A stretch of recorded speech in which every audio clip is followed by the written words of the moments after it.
Isle of You is a third-person platforming/puzzle game made in Unity engine by No You Productions. And no, I don't mean you, I mean you like the sheep, because this game is about sheep. You better believe that this game has gone in on the sheep puns though, so you're gonna be seeing those like you wouldn't believe. I promise I'll stop now. You get a scenery intro with some gentle music and ambient noise showing you the low poly environment before you swing around to the back of the sheep pen to your menu. You can either play or exit, but there is a credit area on the bottom left saying the game did borrow a couple of assets from the Unity store, which gave me the clue as to which engine it was made in. It appears to be targeted to be cartoony graphics, so that explains the environments being stylistic choice. In the settings you have graphics options, including the resolution and screen type, and that's it. Pressing play gave me a hand-drawn loading card before giving me control. The controls are easy, WSD to run and space to jump, and the camera is slightly offset, which feels a tad weird, but this is where I found the first issue with the game. The camera has wall phobia, and in some places will zoom in due to objects in the environment, or alternatively will clip through them. There is quite large space for a lot of the levels in this game, so it doesn't interfere too much, but in some areas you do get a nice look outside the map or through to the inside of objects. I then went to the sheep with the exclamation mark who identified me as Belle and introduced me to the story. I'm a shepherd, if you couldn't guess, and a sheep named Barry, that's not me, that's the game, told me that the sheep have run off again, but he names 3 specifically: Barbara, Woolmer, and Ramsey. It's my job to go get them back, and the game then enters tutorial mode to teach me how. I did try button mashing before speaking to him to see if I could find any abilities, but they don't unlock until this part. You pick up sheep with E, and there is no limit to the number that you can stack on your head. The game then made the mistake of telling me that you can throw sheep by holding right mouse to throw the arc and actively encouraged me to do so by giving me a target. Of course the sheep bounced away, but if you've picked up a sheep with E, then any time you may lose it after that you can recall it to yourself with left mouse, so you don't have to run over and fetch it. The range of this power is questionable, since it seems to work over fairly long distance. You can see where you're selecting because the cursor works kind of like a laser pointer, but you'll only succeed in picking the sheep up if it glows blue, otherwise you can point at it but it won't come and you have to get closer. You rescue sheep by dropping them onto a pad, either singularly with R or in a stack with T, and doing that unlocks new areas.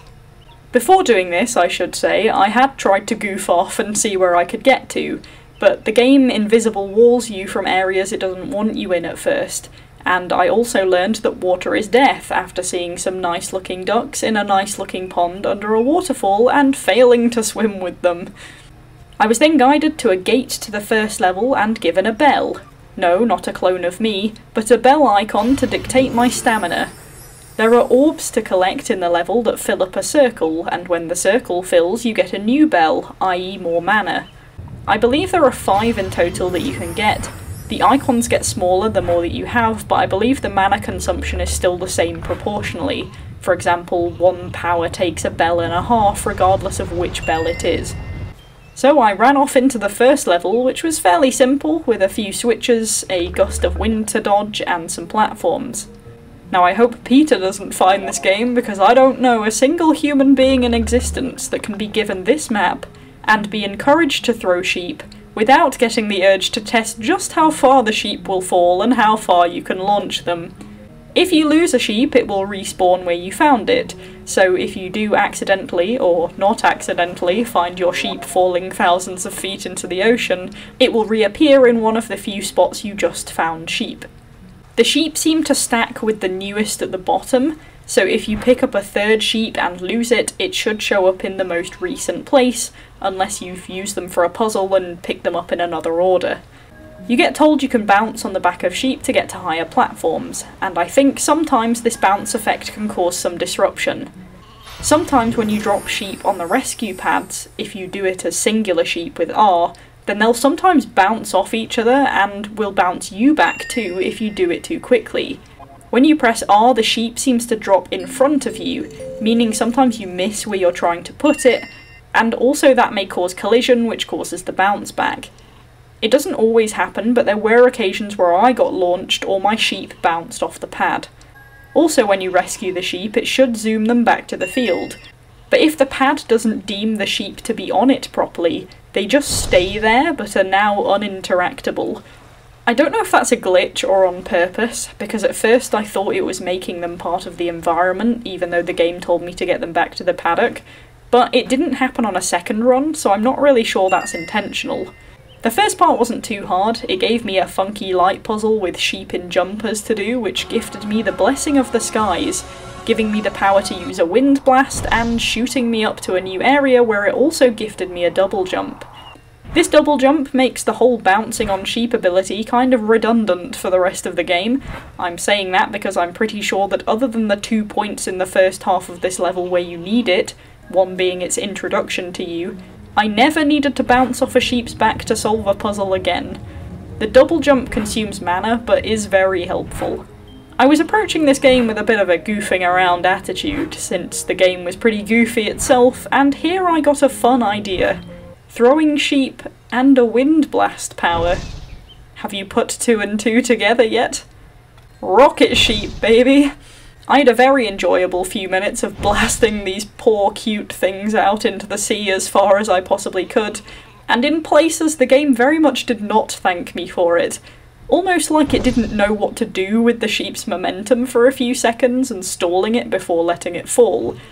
Of course, doing this is not required for puzzles, but it didn't seem to be prepared for the physics that could be generated from the abilities the game gave you.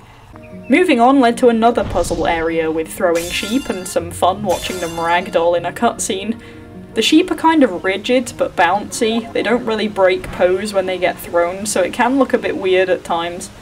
I say the game gives you extra sheep, but in these areas the game gives you an absolutely excessive amount of sheep, to the point that you can't actually land on some platforms because your sheep stack is higher than Doug Dimmadome's hat.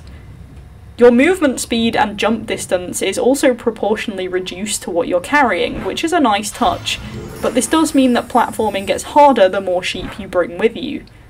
I'll address these notes now because there are 2 things I want to pick up. First of all, the low poly graphics are nice for looks, but they also mean the platforms have a lot of sharp edges.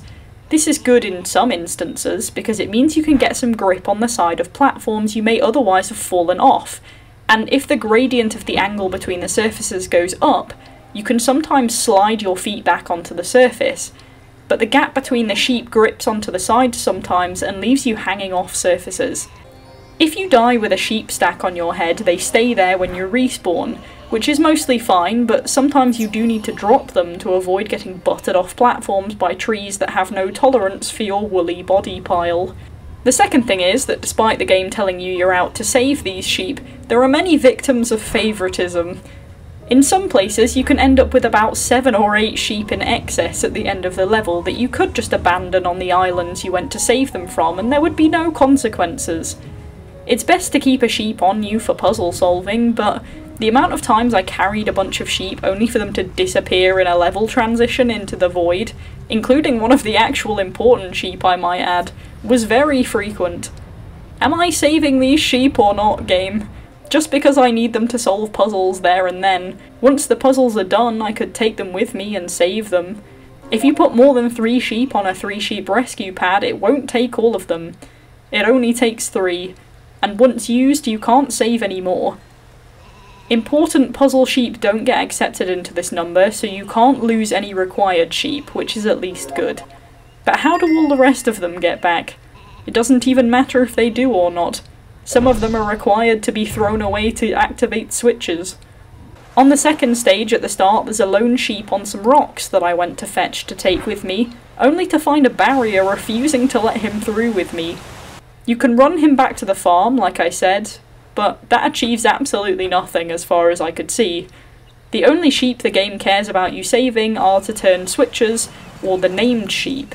And to be honest, you can get away without putting one of them on the rescue pad where they tell you to, and they just disappear in a level change and still show up at the end. Level 1, the Windy Isles, ends with a boss fight-ish. You feed a big golem 3 fruits that you have to knock down from a tree, whilst he either tries to suck you into a hole in the middle to fall, or blast you off the edge to fall. Then you throw those fruits into him and he eats them. It's not too hard if you're in the right places, and you can hide behind the rocks to dodge the breaths. Once you do that, you get Barbara, and have to go after the other sheep. I did try at this point to go back to the Windy Isles area since it's just through a gate. And you can do that, but it doesn't really reset, so you will eventually get stuck and have to go back. Area 2 is called Bar Bay. It's a beach area which introduces platforms that sink into the water after 2 seconds, I counted. You gain the ability to sprint though from Area 1, so if you run fast enough you can get over them no problem. On entering the No Sheep Allowed waterfall, you progress into the Lag Cave. No, that's not its name, but it gave me a hearty frame rate drop from an average of about 80 to 100 FPS down to 15 to 30 at its worst. I didn't know if it was my laptop doing background things, but even reloading the same thing happened, though it was a little bit better the second time. No idea why this game hates running the cave so much. There's not really that much in it, but it really was not a fan. The Lag Cave was also a place with excessive amounts of sheep, which really exacerbated the camera issue, to the point where textures and my character and the actual level were glitching in and out, the camera clipping out the cave as I was too close to an edge. With more sheep, the camera moves back away from you, but obviously too far for the liking of the cave walls. The rest of the level was fairly standard stuff. It introduced bouncy mushrooms as a new platforming mechanic, and ended with being chased by a boulder and getting caught out by the sheep stack gripping onto rings I was supposed to go through when I jumped too high. But in the end I made it and gained another power. The Blessing of the Ram allowed me to make pillars that last roughly 10 seconds, and can hold stuff up and give me more platforms to jump on. This leads to the next area, the Scorched Abyss. A big lava volcano place which uses a mix of all of your abilities to get you to a big temple at the end. Being wide open, this was also a great place for a bit of goofing, but the downside was a lot of the sheep spawned in covered areas or far apart, so you either lost them or had to go back and get them from a while back if you threw them too far. Moving platforms were a new obstacle, but it was mostly a mix of what you'd seen that far to get to the other side. I don't think any of the areas were horrendously challenging. The running portion on the second level wasn't the easiest thing, not for being caught, but just for trying to fit yourself and a stack of sheep through the tube without hitting any edges. The final area in the temple is a nice scenic area where you run over the obstacles as they appear in front of you in some large space-like environment. After falling, I realised you don't really fall in this level, you just bounce back up. Which also put me in the mood to launch sheep, but the sheep don't bounce, they just fall. Whoops. Without too much goofing, it takes about an hour to play through. It's a nice looking game with good music and good sound effects. The hand-drawn level cards are a nice touch, the character designs are good, and it's all very colourful. The magic mechanics all work and are quick and easy to switch between. The mana meter isn't too much concern unless you have to sprint, but it takes 5 seconds for sprint to drain a bell, roughly, so you get a good chunk of time to be able to sprint, and it regenerates fairly quickly as well, though if you fall your mana doesn't refill, you respawn with what you had. I imagine with less bells things get a lot more challenging. There is an issue with checkpoints also sometimes as well. There were times where I tried to reload some places where it said it had saved the game, but I actually reappeared at the checkpoint before the one I should have appeared at, having to do more stuff again. I mentioned earlier about the sharp edges, but there is another issue with them as well, where if you get to the end and go to jump, the game sometimes thinks you're already in the air, so when you press to jump your first time, it counts as the double jump, so when you go to double jump you can't and then you die. You also get achievements for the game, but I'm not sure they work properly since it didn't give me any past the first level even though I completed it. There seemed to be a handful of people that made the game, not a huge team, probably about 10 people, maybe a bit less. The music for the end is funky, and it's gentle in the levels too where they have it, since there are some occasions where the music fades and just leaves the background noise, like wind or water or bubbling lava, all of which are done well and are nice to listen to. Despite a few hiccups here and there, the game did hold up relatively well to some testing, since I tried to get to places I wasn't meant to, and it didn't let me. This game does inspire creativity in puzzle solving. Yeah, it's pretty targeted in places that the wind blast is for knocking down obstacles, mostly stones, and nothing else can do that, for example. But you can decide how much of a power you do or don't need, like bouncing on sheep's back, what you want to use sheep for, and the game gives you more sheep than you need more often than not to solve the puzzles.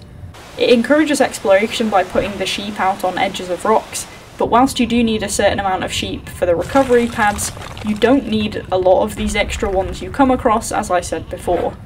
It's a decent game, it's a bit of goofy fun with all its sheep puns and sheep smoking cigars. It's not too tricky other than carrying too many sheep and getting caught on edges, or the game misdetecting the jump when you're trying to platform, or having enough sheep on your back to reduce your movement so you can't really do the stuff you're trying to. It has its loose edges with the camera, the iffy checkpoint reloading, and the lag cave, but otherwise it's a bit of fun and works well enough. It can kill an hour of your time with dorky sheep jokes, so I will give Isle of You a 7 out of 10.